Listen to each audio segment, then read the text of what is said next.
So one very basic, fundamental teaching of the Buddha, which is highly applicable, very practical, very useful, not just in monastic life, but in daily life as a layperson, is the Eightfold Path. Ariyo Atthangiko Maggo. An excellent guideline, and we can use that as another basic guideline informing how we live our life, how we speak, how we act, what we do, how we think, what we practice, how we meditate. Simply using the Noble Eightfold Path for that purpose. Of course, first we have to know the Noble Eightfold Path. So what is this Noble Eightfold Path? What are the 8 factors? Right view, right intention, right speech. I like to actually translate that as right communication, because nowadays we communicate so much by other means than speech. So right view, right intention, right communication or right speech. Number 4. Right action. Number 5. Number 6. Right effort. No, number 7. Right mindfulness. Number 8. Right concentration. Now this has to really come immediately. If anyone asks you that, now you have to have got that down in one direction, even backwards. Best if we can enumerate it even backwards. The right samadhi, right mindfulness, right effort, in both directions. It has to be in a completely firm.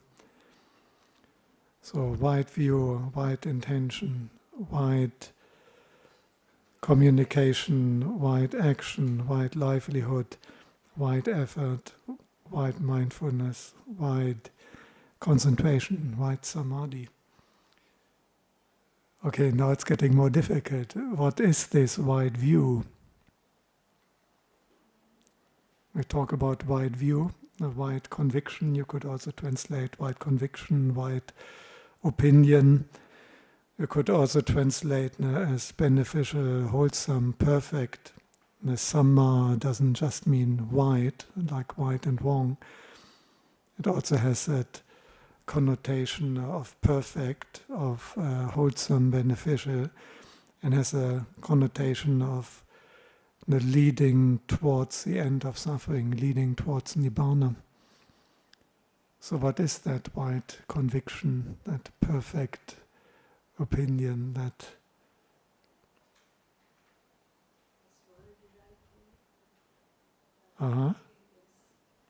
there's what? There's 2 kinds of right conviction. One is still connected with punya and with good karma, and still ripening with rebirth and upadhi, involving attachment and delusion, still part of that. And then there's the right view, which is lokuttara, beyond this world, which is completely concerned with the noble liberation. So what is the more simple one? What is called Nilokya Samadhi?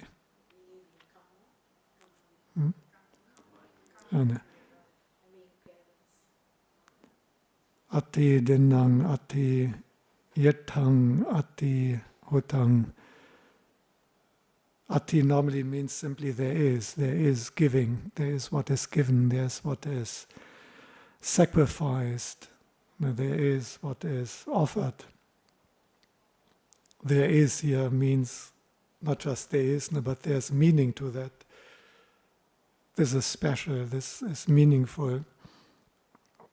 To give, to offer, to sacrifice. There's some point to that. Ati sukata dukkha tanang kammanang palang vipakang. There is a fruit and a result of good and bad actions.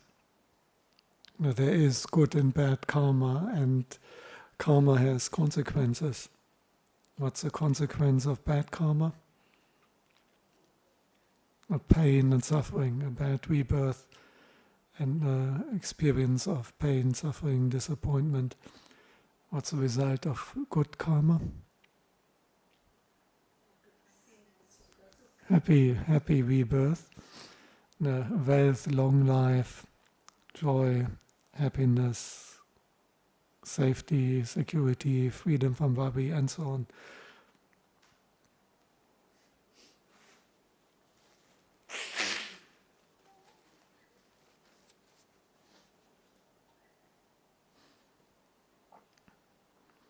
Ati ayang loko, ati paroloko. There's this world and there's the other world. Now, this world we experience right now, in this body, what we can see and hear and taste and touch, in this material world. But there's also the other worlds which we may not be able to see and experience, where spirits live, where devas live, the hell realms, the hungry ghosts, the different layers of Devaloka, then the very pure Devalokas of pure form, the Brahmaloka, and then even the formless realms. You could also take it as this world in this life, and then the other world, the life beyond death, whatever next life will come visible here and now, and then whatever happens after we pass away. This is this world and the other world, and both are there, even if we can't see ghosts or spirits or devas and brahmas. Doesn't necessarily mean that they don't exist. And those who have trained their mind with samadhi, they can see them.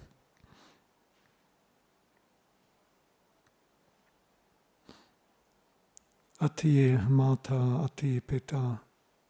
There is mother, there is father. Of course, that doesn't just mean they exist. That means, again, they are special. There's something unusual. There's something meaningful about these two people. We have this huge debt of gratitude.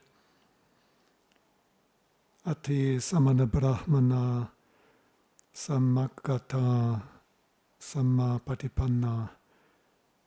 Now, there are monks, nuns, ascetics, priests, philosophers, religious people who have practiced well, who have realized the superior states of enlightenment. Of course, for us that means in particular the Buddha and all the great disciples of the Buddha, that to have the conviction that the Buddha has an insight, knowledge and understanding which may not be accessible to us yet, and some of it may never be accessible to us, but he knows that.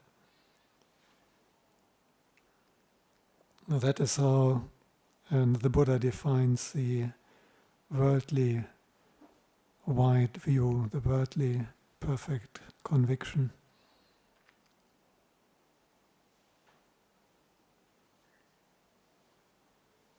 And the other one, the Lokuttara, the super mundane, as it's sometimes translated. What is that? Super mundane.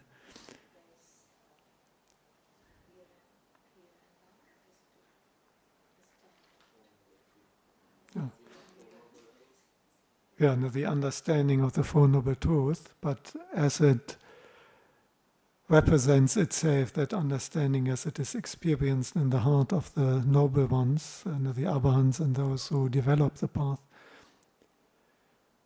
So to just think suffering, the cause of suffering is craving, elimination of the cause of suffering, elimination of craving is the end of suffering, and the Eightfold Path leads to the end of suffering. Now, this is conceptual knowledge. Now, that would be still part of the Lokiya, of the worldly right view.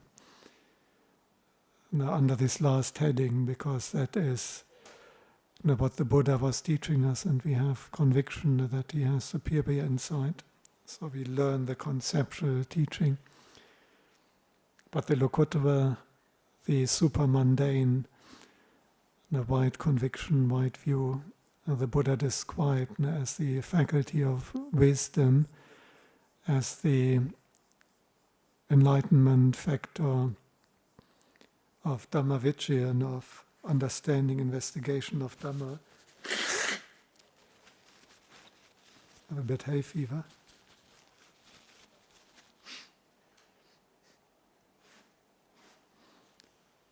Now the knowledge, the wisdom faculty, the jnana in the heart of the noble ones who have now realized the Dhamma.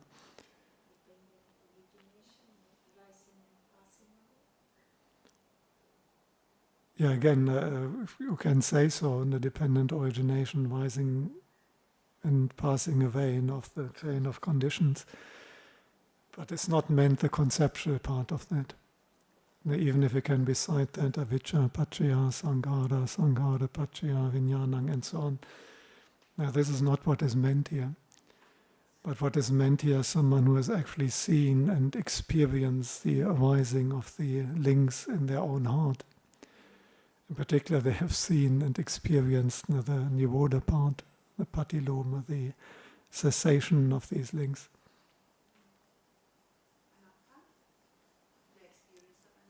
The experience of anatta, the experience of sunyata, the experience of emptiness of self and what belongs to self. Exactly. So all that understanding as it is experienced in the heart of the noble ones, which cannot be adequately described or expressed in words, because it's an understanding and experience realization which transcends mere words and concepts. So the one we have to start with is naturally the worldly right view. That is the most important one to put in a foundation and a practice. And then the taking on conceptually the advice of the Buddha, and then gradually practicing so that hopefully our heart can realize the super-mundane right view. So it's quite a bit about right view. But to cap it up, there is a point in giving, offering and sacrificing, because there is a result of good and bad actions. There is consequences of our actions. There's a principle of karma. When there is a rebirth, there's this world, but also the world beyond death. There's this world which we can experience materially, but there's also the other worlds of spirits, ghosts, devas, heaven, Brahmaloka, and so on.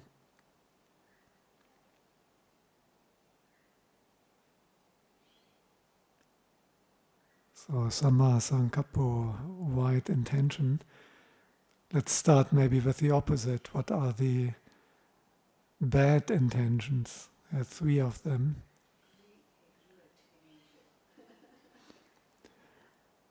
Yeah, it's actually not expressed as greed-hatred delusion here. No, that is the roots of the unwholesome, and it's a different category. Under wrong intentions, it is thoughts or intentions of sensuality, kama sankappo, vyapada sankappo, the intentions, thoughts of ill will, and the vihingsa sankappo, intentions, thoughts of cruelty.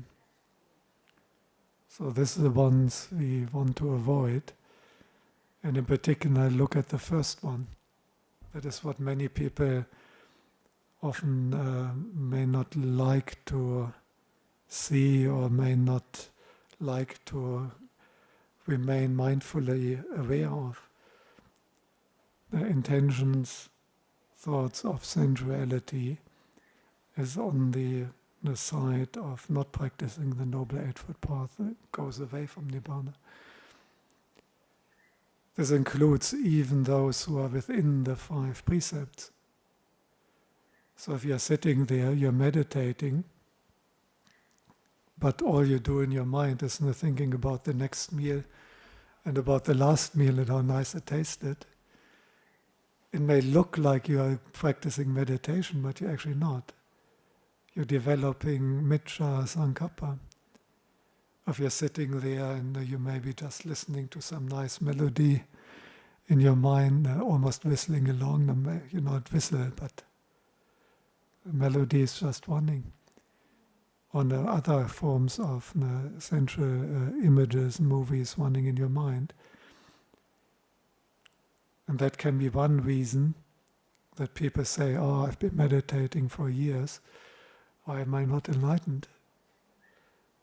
What they mean by I've been meditating is hopefully I have been developing the Noble Eightfold Path. This is bhāvanā. This is probably the best equivalent to what we say meditation in English, what the Buddha would use in Pali, in a bhāvanā. It's more comprehensive. Bhāvanā is more comprehensive. The cultivation, development. And people may be saying, I've been meditating, what they mean that I've been sitting cross-legged for this amount of time every day. But whether they were actually doing bhāvanā is a different matter, because bhāvanā is not defined by sitting cross-legged.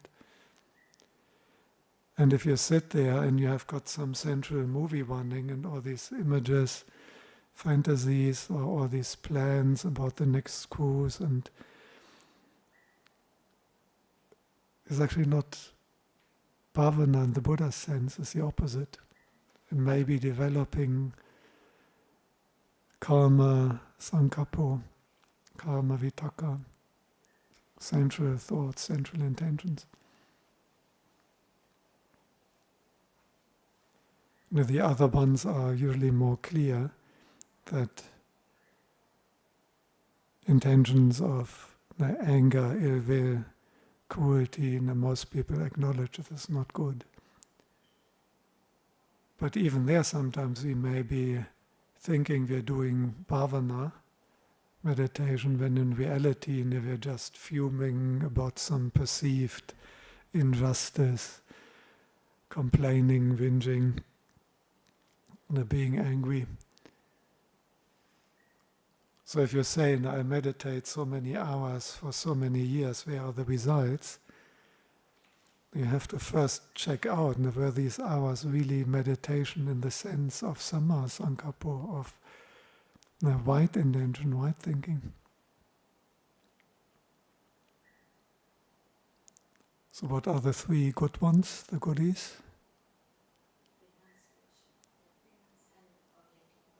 Exactly, nekkhamma sankappo, intentions of renunciation, which sounds maybe a bit challenging. I like to translate in the intentions of letting go. It may sound less challenging than the renunciation. It's also more everyday language.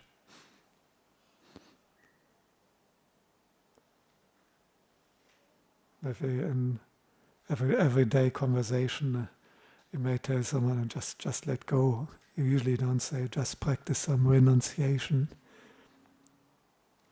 So intentions of letting go, intentions of non-ill will and non-cruelty. Like, for example, loving kindness, the direct opposite of ill will. For example, compassion, the direct opposite of cruelty.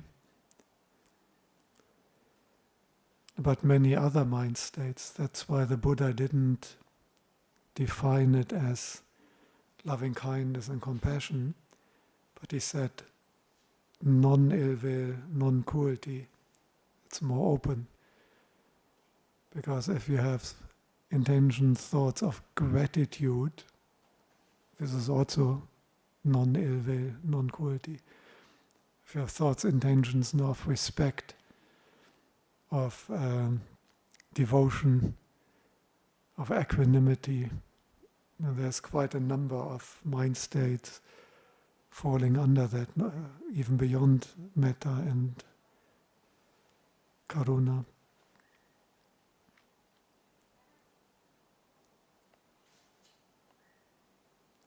So, right intention of letting go, intention of non-cruelty, non-ill will, like loving kindness, compassion, gratitude, respect, devotion, faith, and so on.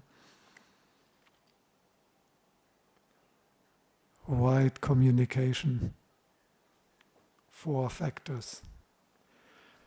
And I think this one is really important, because people communicate so much. It may not look like that. And if you have a teenager living in your home, that they may just vanish in their room and not personally, face to face, physically communicate with anyone until next morning. But they are on Insta and text messages and maybe playing computer games and so on, where they communicate with other people via electronic means. Now that is all included here. So what are the 4 factors of right communication? Not lying. Now that's the most important and the only one included in the 5 precepts. Now the factors of right communication, only one of them is included in the 5 precepts, the most crucial one, not to lie. The others?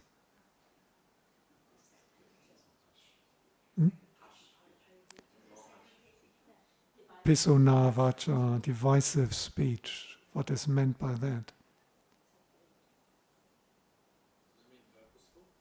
Yes, it's really purposeful. I hear you saying something negative about A, and then I go to A and I say, do you know what he's saying about you? And then A is saying, yeah, this guy, I always thought like this about him. And then I go back to you sneakily, do you know what A is saying about you? And next time you meet, it will be quite frosty. And then because of that frosty atmosphere, then you feel confirmed in your suspicions. So very important, this is not lying. Of course, one can additionally use lies, but that would fall under the precepts against lying. This can be completely truthful. So you couldn't blame that person that they are lying. But it's deliberately malicious tale-bearing, you can also say. Maliciously sharing true information, but with the purpose to setting people up against each other and to cause rifts and division.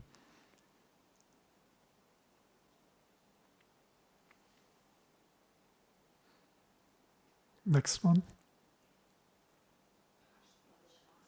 Harsh speech, that is yelling and shouting at people, using 4-letter words, insults, verbal abuse.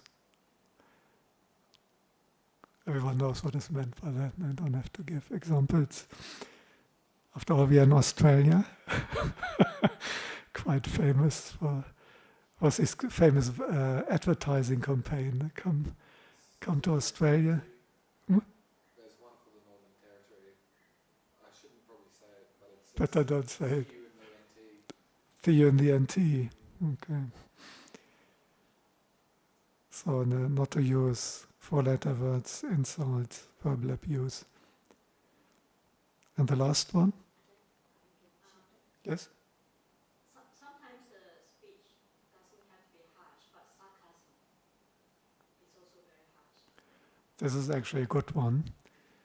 The harsh speech, yeah, this is actually a really good one. I'm not sure whether, I think that's not mentioned in the Pali. I'm not even sure whether there's a clear word for sarcasm. It's maybe a more modern thing. And I totally agree with you. Now, you may not use four-letter words or what we call an insult, but irony, teasing, sarcasm, jeering and sneering at people. Now, that can well be part by that.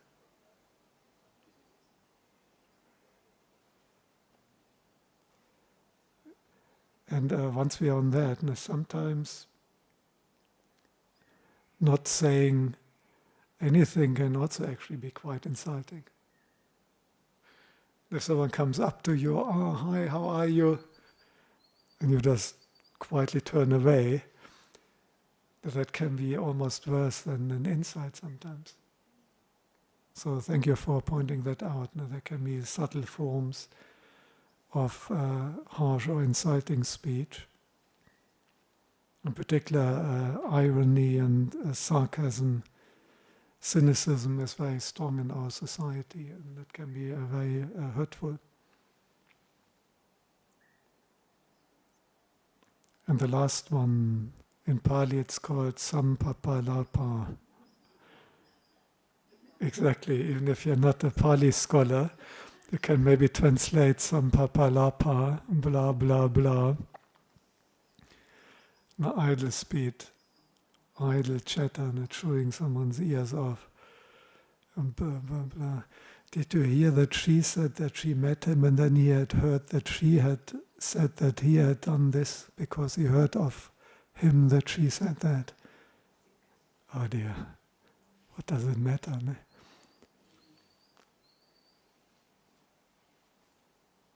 What do you think? Are you on Facebook or on Insta? Or on TikTok? How much what is coming in your feed would be classified as sampapalapa by the Buddha? Did you say that's all politics? Politics, whether that involves that. I think it depends a little bit.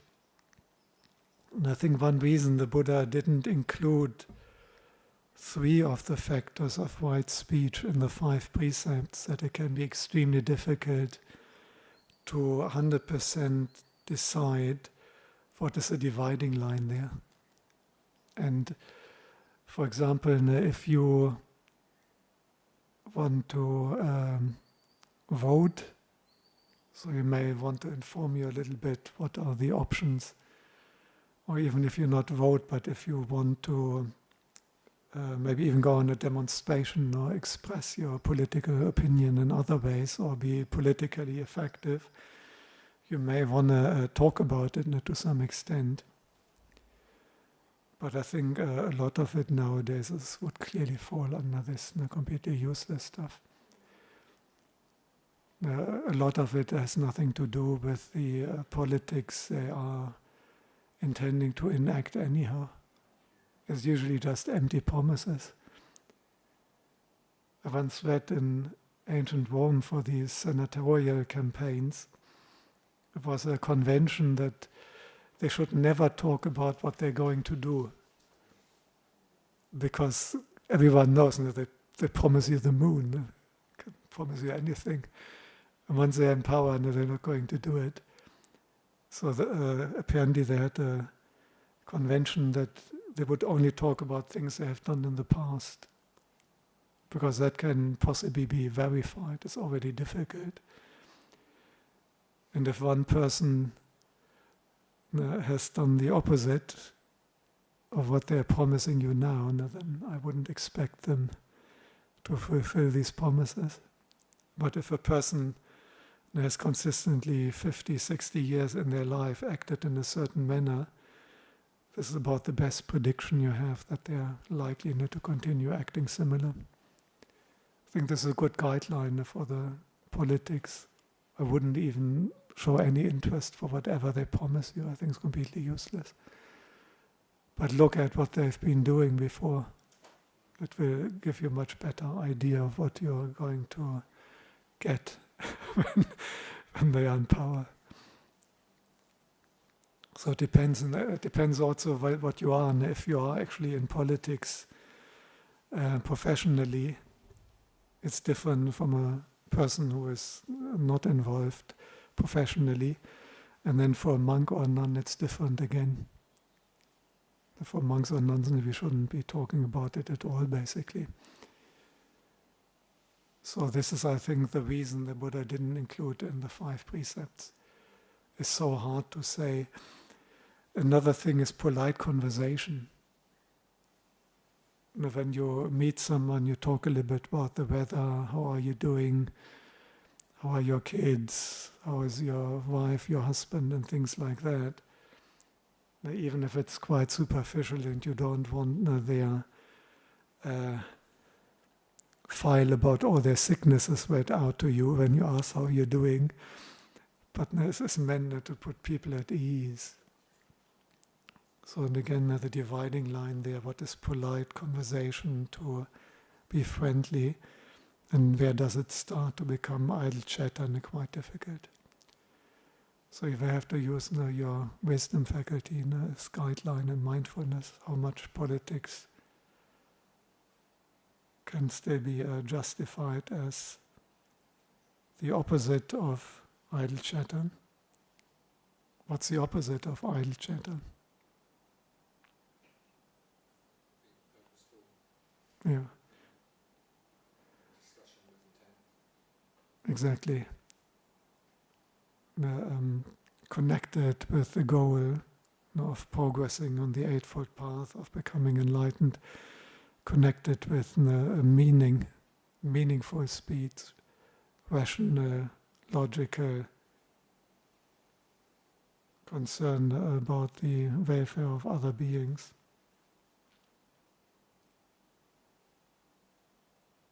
Not easy in politics. Okay. What's the opposite of harsh speech? A gentle, polite, that one pricks up the ear, it sounds nice. A few little compliments, a bit of praise, friendly, gentle.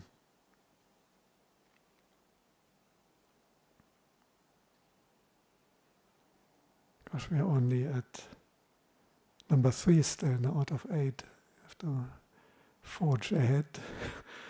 Right action.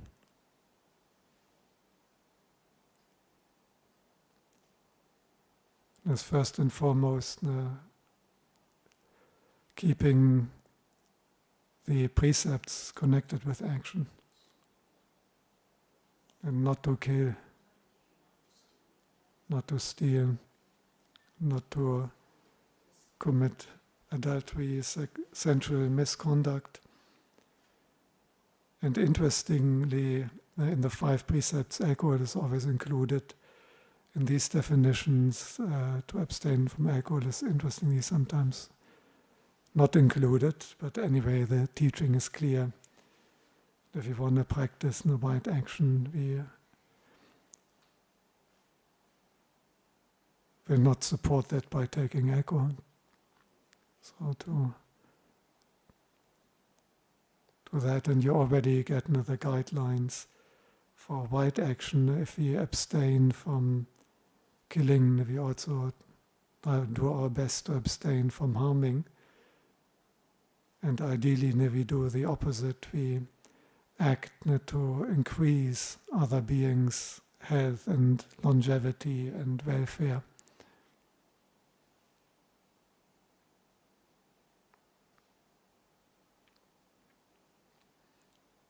Similar, not stealing. What's the opposite of stealing? Yeah, giving things away. You already get the idea. Not only don't we take away things from others, but additionally we actually take things from us and give it to others.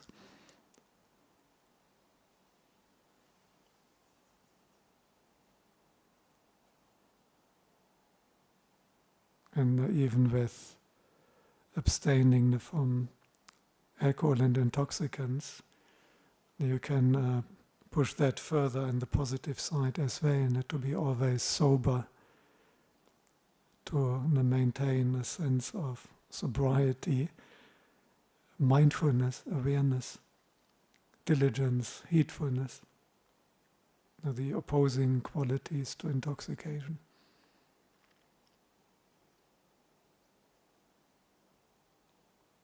Wide livelihood. It's interesting that the Buddha dedicated 1 out of 8 to this important point.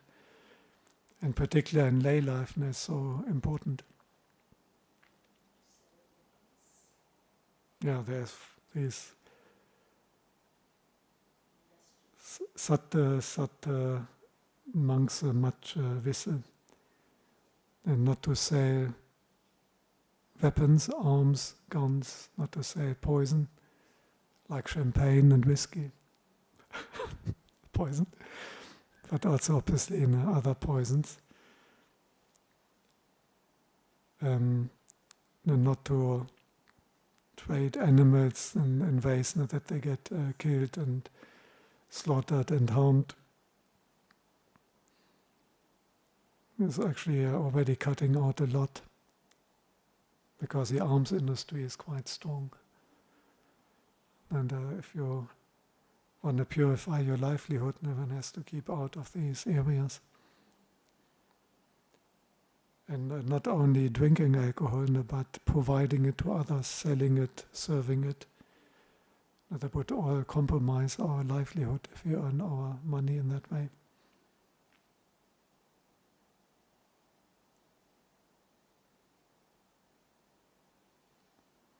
Of course, there's also other things like conning and deceiving, cheating, what I pointed out, any jobs like that. And interestingly, just pursuing gain after gain, just going for gain and profit exclusively is actually also mentioned.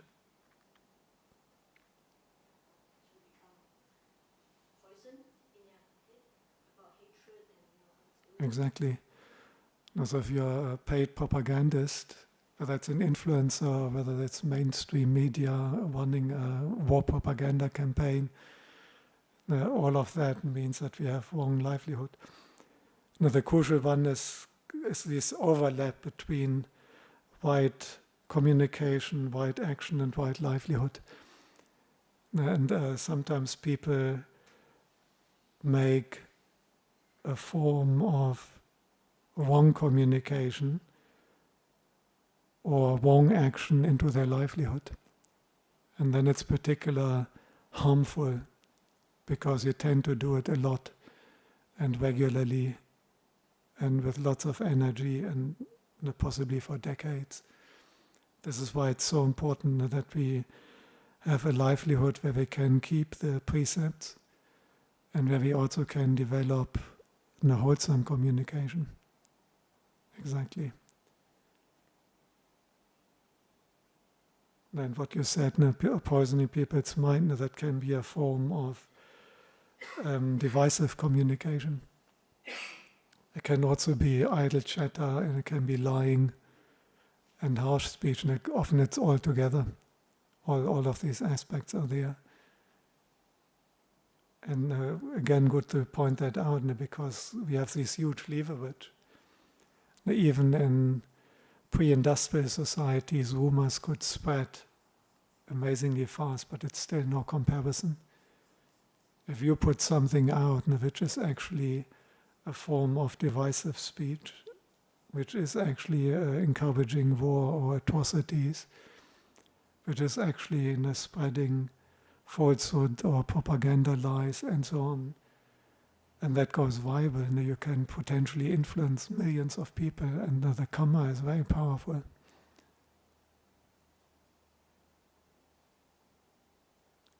So people are often striving that they want to have more followers and having more likes.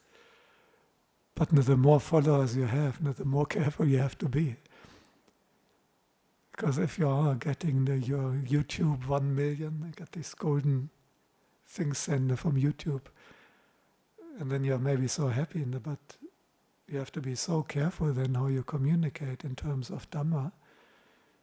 Because if you spread knowingly a lie or some harmful propaganda or fake news or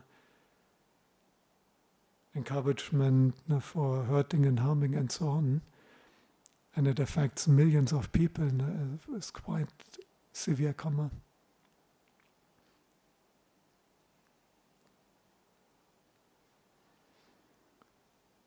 So to prevent that from happening, we need wide effort. Next one, there's 4 forms of wide effort. Do you know the 4 forms of wide effort?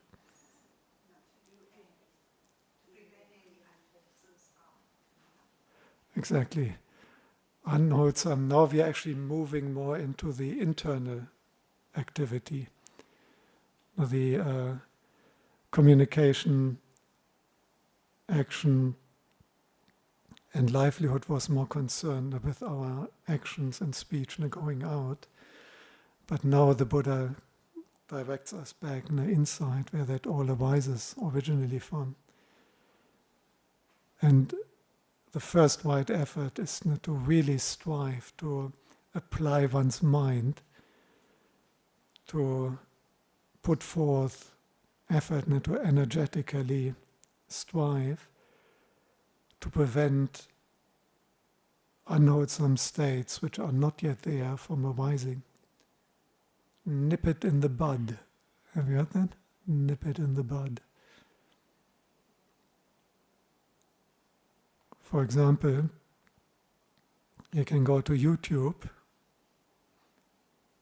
and you can choose. So you go to YouTube and you have no real unwholesome mind states, any stronger ones. And now you choose to listen to some Dhamma talks or guided meditation. That should be a good effort to prevent anything from arising. But if on the other hand you decide to watch these political election campaign videos, it's very likely for unwholesome states to arise. Or you may watch some sensual video, very likely for unwholesome things to arise. So we try to prevent unwholesome stuff to come up by nipping it in the bud, by sense restraint, for example.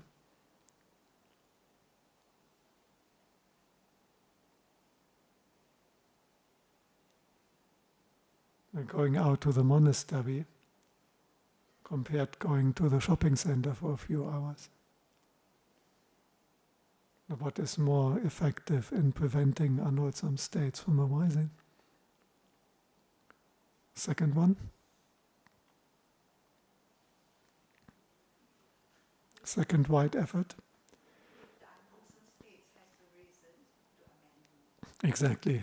Now if something gets through, the first line of defense, nip it in the bud.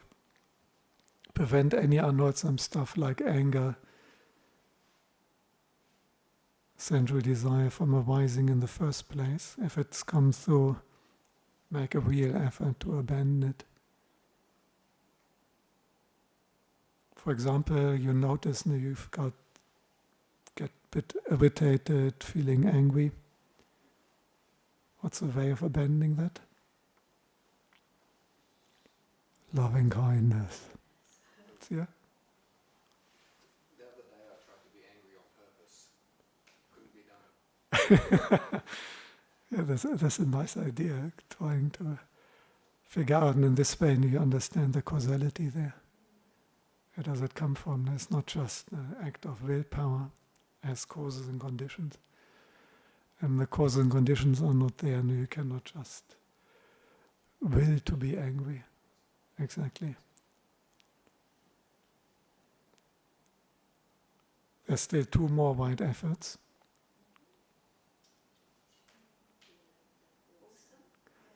Bring up wholesome mind states. Wholesome mind states that are not yet there, bring them up, strive and make an effort. And for example, once you strive and make the effort in getting out to the monastery, hopefully some wholesome mind states will arise. Now, when you pay respects to the Buddha, you meet your Dhamma friends, you offer alms food and requisites and so on, and then wholesome mind states come up. And finally, even if they are already wholesome mind states, we make them stronger. We push them even further. And it's quite amazing how far these wholesome mind states can go. And even if you already have intention of loving kindness to all beings, you can carry that further until full samadhi and jhana.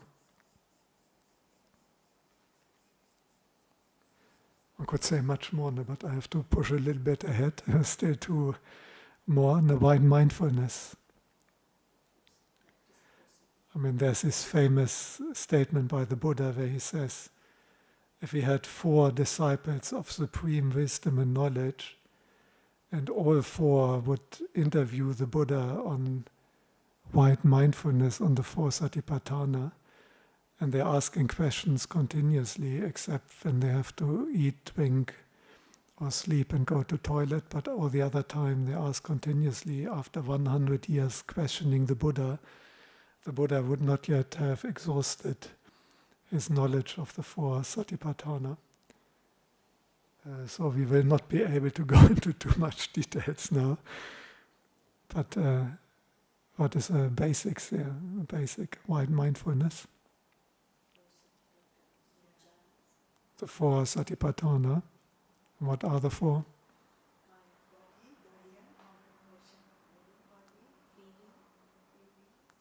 Exactly.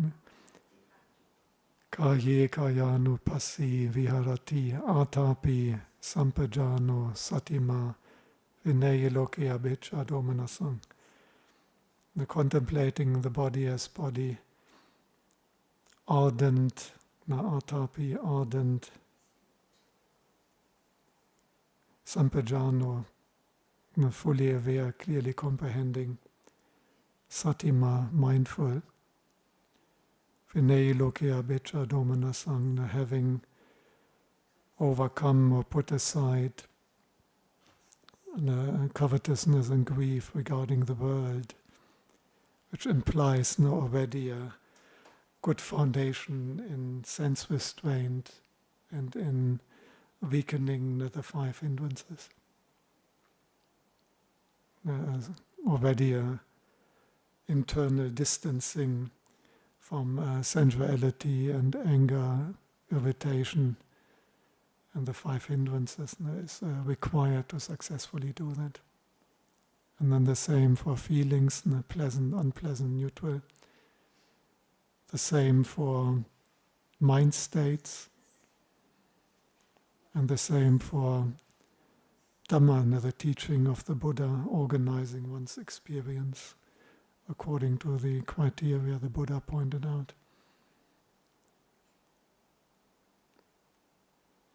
And finally, wide concentration, wide samadhi. Some people say the wide samadhi is kanika samadhi, momentary concentration. What did the Buddha say? 1st jhana, 2nd jhana, 3rd jhana, 4th jhana. Exactly. Now this is wide concentration in the Buddha's definition of the 4 jhanas.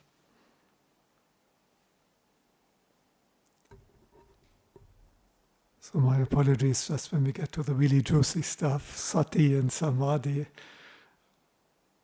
we are running out of time, but these subjects would require a full Dhamma talk or even a whole lifetime of study and practice. But I think it was good talking about the Noble Eightfold Path and giving some emphasis on the fundamental path factors which build the foundation.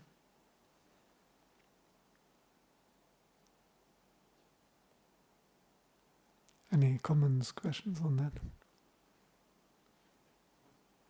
I'm sure you can hardly wait to get out of here and make sure that you get all your social media onto wide communication mode. The easiest is probably deleting quite a few of them.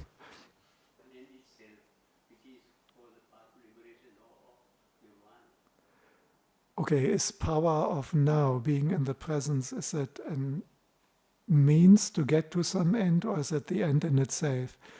No, the end in itself is nibbana, the total release and freedom from dukkha and defilements and attachments. And being in the present moment is a means of getting there, but not the only means. It's particularly useful when you do more formal meditation and to settle the mind down in samadhi meditation. Is also helpful, of course, for insight meditation. But it's not an end in itself. And you cannot always be in the present moment. Even if you are ordained as a monk or a nun, you will not be able to be exclusively all the time only in the present moment. But we definitely should increase the amount of time we are in the present moment. Usually we are constantly in the past and future, and it's really important and beneficial. It's one thing which the Buddha called Adi Brahmacharya, Pachupanancha Yodamang Tatta Tatta Vipassati, the Badeka Ratta Gata, one fortunate night,